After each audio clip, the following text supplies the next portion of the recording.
Armstrong அவர்கள் தன்னுடைய சமூகத்தைச் சேர்ந்த மக்களுடைய முன்னேற்றம் கல்வி ரீதியாகவும் பொருளாதார ரீதியாகவும் முன்னேற்றம் அடைய வேண்டும் என்று அவர்களை வழிநடத்தியதை தாண்டி பிற சமூகத்தினருடனும் ஒற்றுமையுடன் வாழ வேண்டும் என்பதை வலியுறுத்திய காணொளிகள் பல சமூக ஊடகங்களில் தற்பொழுது வைரலாகி கொண்டிருப்பதை நம்மால் பார்க்க முடிகிறது. இந்த நிலையில் பலதரப்பட்ட தலைவர்களும் அவரது மறைவுக்கு இரங்கல் தெரிவித்ததை அது உணர்த்துகிறது என்றே சொல்லலாம். இந்நிலையில் அவருக்கான இறுதிச் சடங்குகள் தற்பொழுது நடைபெற்று வரக்கூடிய காட்சிகளை நாம் திரையில் பார்த்து வருகிறோம்.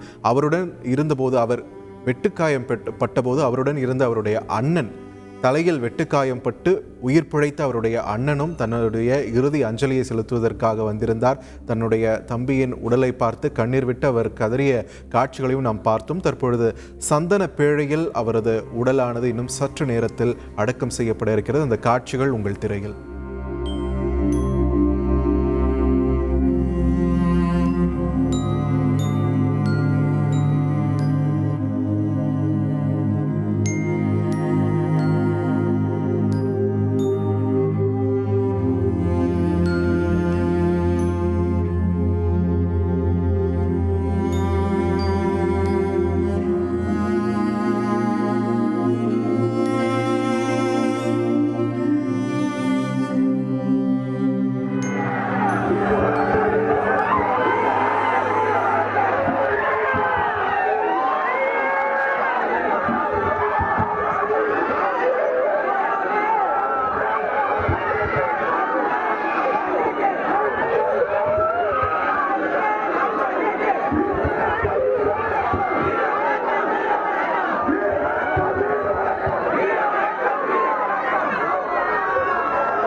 செய்திகளை உடனுக்குடன் தெரிந்து கொள்ள உடனே சப்ஸ்கிரைப் பண்ணுங்க.